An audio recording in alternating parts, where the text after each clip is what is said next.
Assalamualaikum warahmatullahi wabarakatuh. Bentuk hamba Allah yang sudah ada rasa takut dalam dirinya adalah qalbuhu, hatinya yang berubah. Maksud hati yang berubah apa?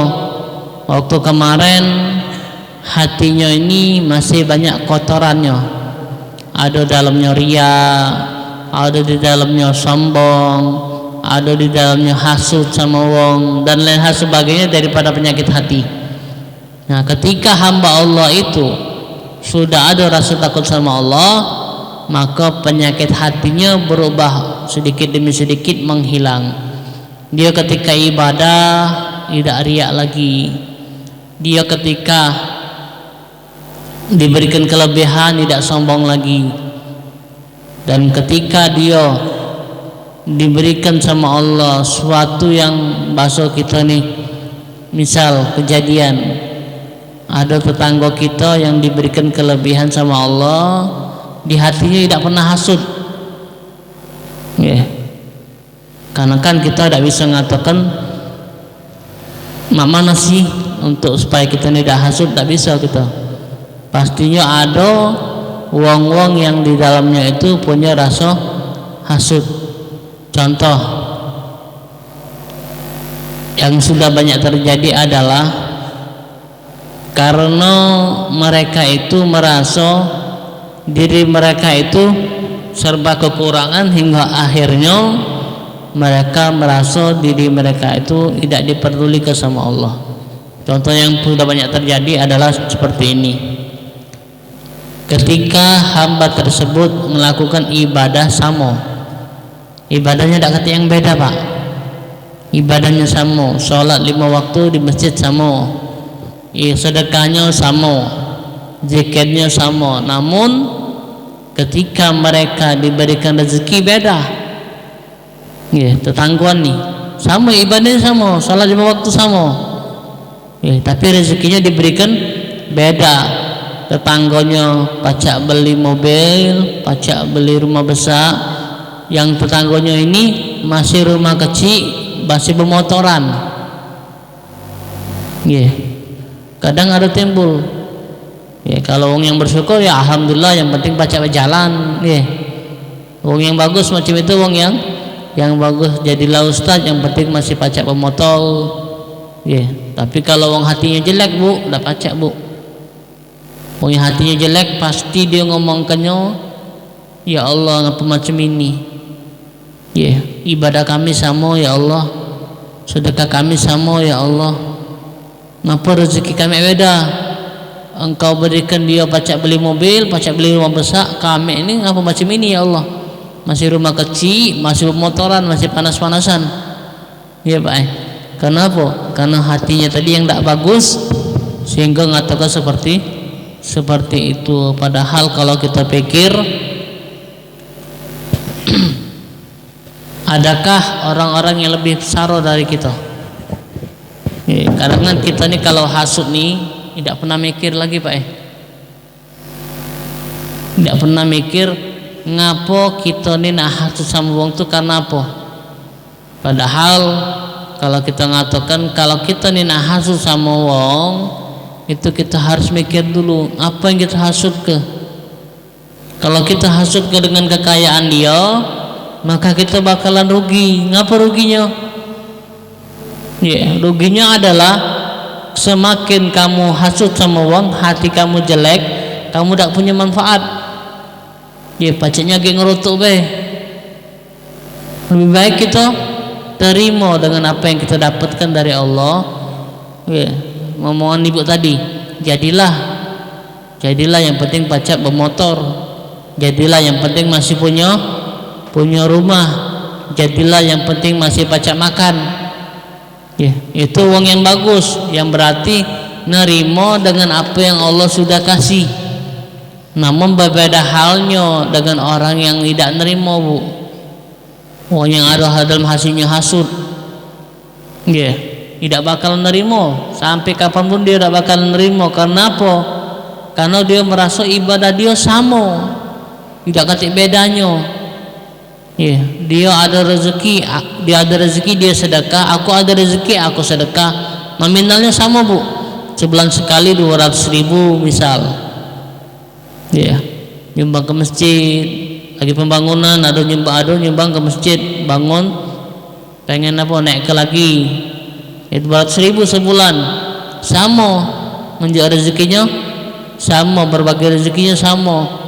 Namun Allah berikan dia kelebihan, kita masih macam ini, itu yang bakalan timbul hasud bagi wong yang tak bisa nato hati. Tapi kalau wong yang bisa nato hati, alhamdulillah. Dan juga ancaman dari Rasulullah bagi wong yang dalam hatinya ada rasa hasud. Apa kata Rasulullah? Innal hasada yamhul hasanat. Hati-hati, Bu. Hasud itu menghapus kebaikan. Ada yang galak, tidak bakalan ada yang galak sikok pun bagi mereka yang pengen hapus kebaikan dalam dirinya, cuma tinggal ada rasa hasud, selesai kamu. Itu baik. Kalau kamu pengen dihapuskan kebaikan, maka timbul kelah hasud dalam diri kita. Sudah selesai, amalan kita tak kasih lagi. Ini kata Rasulullah, innal hasada yamhul hasanat, kata Rasulullah.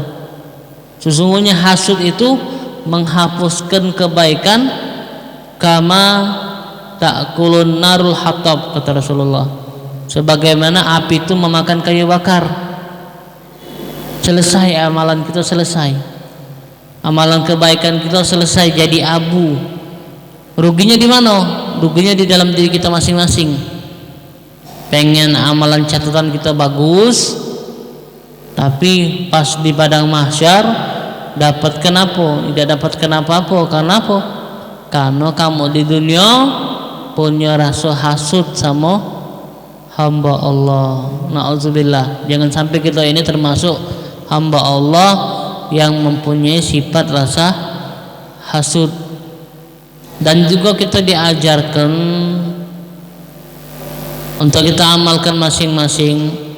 Mengapa kita ini tidak pantas punya rasa hasud? Karena masih banyak saudara-saudara kita yang hidupnya serba kesusahan, yang hidupnya serba kekurangan. Kita ini wajib bersyukur, Pak.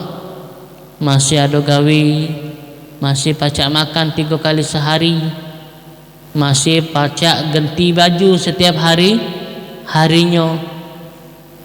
Kalau kita mikir macam ini, otomatis yang namanya hasud tak bakalan datang sama kita. Karena apa? Kita sudah merasa, oh ya, aku ini masih hidup lemak, masih hidup serba kecukupan, tidak kekurangan. Kita ini, Pak, kurangan tak? Kita ini tidak kekurangan sebenarnya. Apa?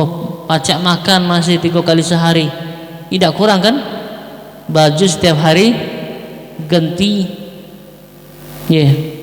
dari kopiannya, dari baju kokonya, dari sarungnya, sehari sekali ganti.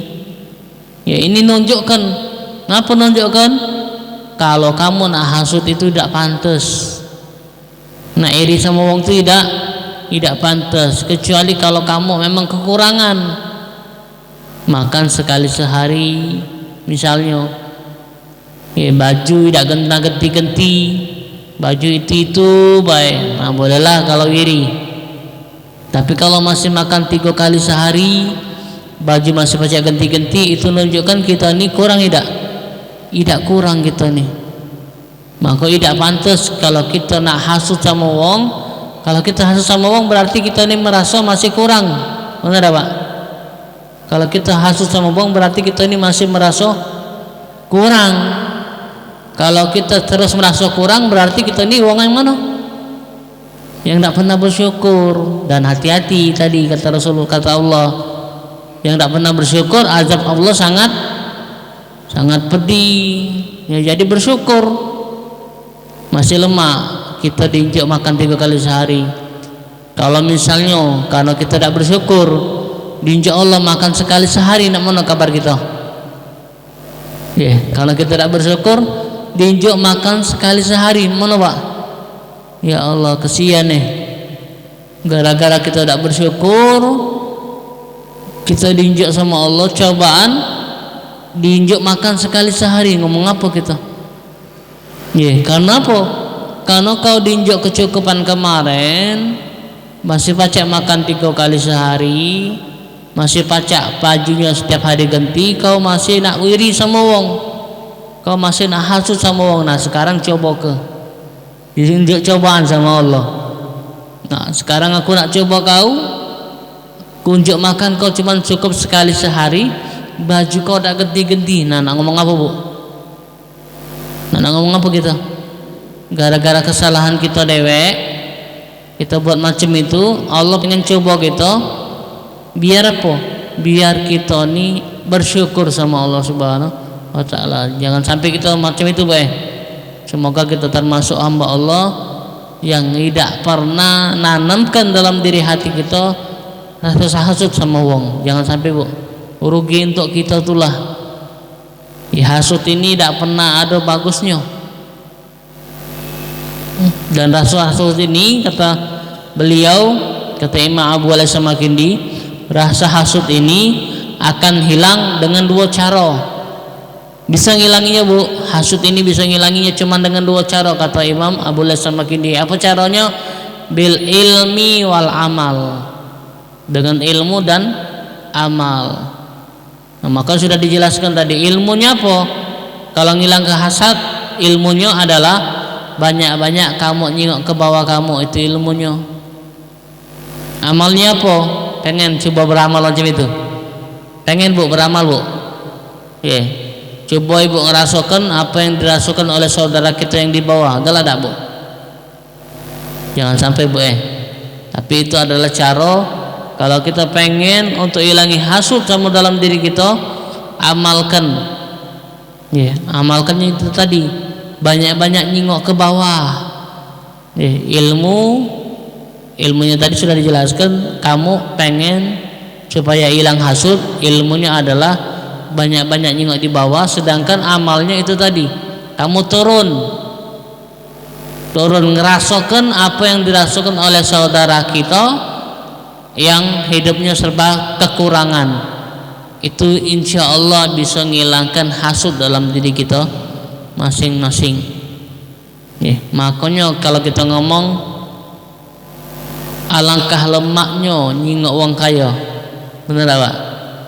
Lemak nyingok wong kaya tuh, rumahnya besar, mobilnya banyak, duitnya banyak. Lemaknya apa yang diucapkan sama wong yang kurang. Bener tak? Wong kan macam itu. Nyingok wong kaya dikit mulai ucapan, wih lemaknya hidup wong itu, tidak kekurangan. Rumahnya besar, mobilnya banyak, duitnya tidak pacak dihitung lagi. Makanya kalau kita ngomong kayak wong kekurangan, padahal intinya kita kan sudah cukup.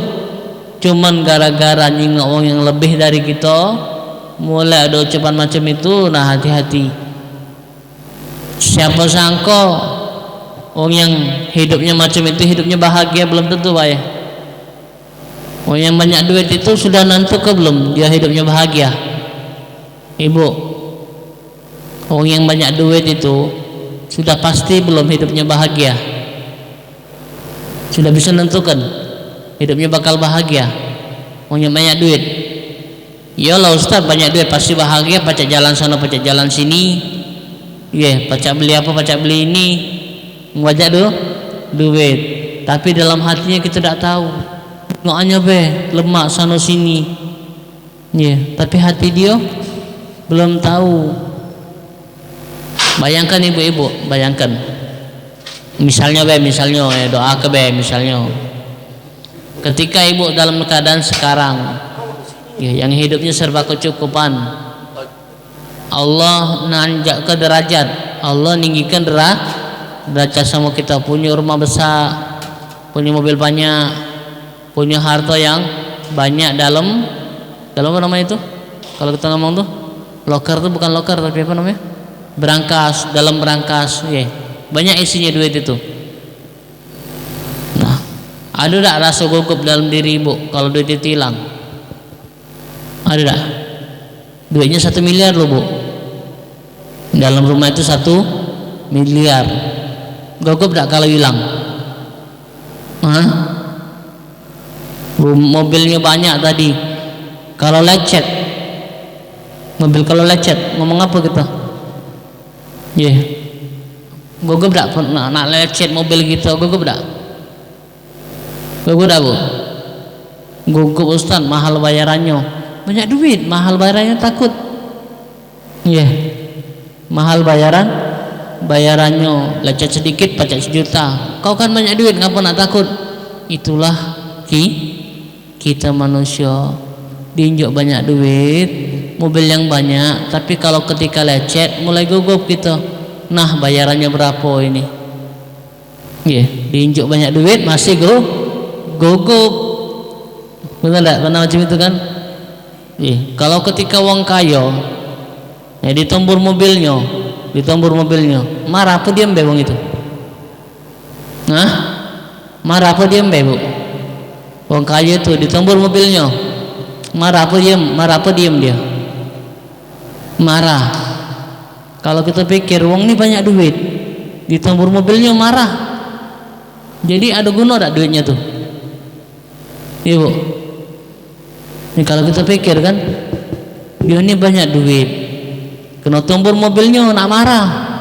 Padahal tinggal dibenerin banyak duit kan? Berarti nunjukkan apa? Oh banyak duit ketika mobilnya ditombor masih nak marah, berarti masih takut ngeluarin duit. Bener tak? Takut nak ngeluarin duit. Kalau dia banyak duit, kena tombol sedikit, lecet berapa banyak duit tadi, nyantai kan? Acak dia benerin. Berarti kayu tadi itu manfaat tak bu? Belum tentu manfaat kayu tadi bu. Masih mending kita kemana-mana bermotor. Kalau nyampak dikit motor sudah tinggal dinaik ke, tidak perlu dibener ke. Motor macam itu kalau nyampak motor tinggal ditegak kan, tidak perlu dibener ke. Masih mending kita tidak ada rasa takutnya kalau kehilangan duit. Motor tadi kalau nyampak selesai tidak nak beneri tak pak? Beneri juga tak mahal, tidak habis juta-jutaan. Kalau cuma bodinya bodi lecet sedikit pacak dibeneri sedikit, tidak nak ngoceh-ngoceh gitu. Ngoceh-ngoceh juga karena wajar tak kalau kita ngoceh-ngoceh? Wajar kita ngoceh-ngoceh. Motor kita nyampak di tombol ruang, wajar kita marah? Wajar kita marah karena kita buntu lagi kata duit. Wajar kita marah. Kalau orang kaya tadi nak marah, tidak wajar, dia banyak duit. Jadi kaya itu nentu ke tak bahagia? Tidak nentu ke. Jadi masih mending kita. Jadi pelajarannya apa? Kalau kita nak hasud tidak palemak, tidak katika gawe. Lemahlah hidup kita macam ini, masih baca bahagia, nak kemana-mana nyantai, tidak nak mikiri, tinggal di rumah, tidak mikiri kan, tidak kata apa-apa di rumah. Kalau orang kaya tadi tinggal di rumah masih mikir pak, rumahku mak mano, banyak duit di dalamnya, ada loker tadi, pemikiran. Kalau lama-lama meninggal ke bahaya nih, rumah tu banyak isinya. Isinya emas, isinya peralatan-peralatan yang mahal. Kalau kita keluar dari rumah santai, tidak kena mikir apa-apa. Jadi intinya apa? Hasud ini adalah tidak kate manfaat. Lemahlah sekarang kita hidupan seperti ini yang biasa-biasa. Jangan sampai ada dalam diri kita hasud sama wong. Nauzubillah. Wabillahi taufiq. Wassalamualaikum warahmatullahi wabarakatuh.